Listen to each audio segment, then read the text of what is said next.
Sema amen. Hii kitu ya kuhubiri ni ndiala la my friend, ngumu.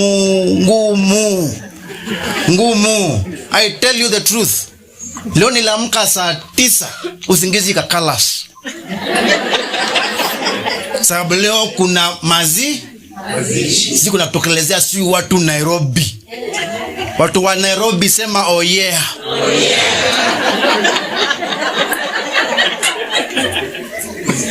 Kikamba keta wa kwauna. Nao ni utabanya weba. Kiswahili ni kwauna. Nikauna from 3 o'clock my friend. Hata sikukula breakfast. Nasikia njaa. I tell you. Hapo tu sawa naitwa wewe unaitwa kuja pigwa picha unakaa 16 hours ukiongea. Hata sasa nimeacha kufikiria hotuba, sasa nafikiria tu hiyo njaa my friend. Sasa uzuri wa kuhubiri kama pastor umetengewa high table. Ninyi mkipanga line mimi nishapangwa. Hiyo ni poa. Kiva hapa ninaringa. Najua mimi ndio nimeumia zaidi kidogo.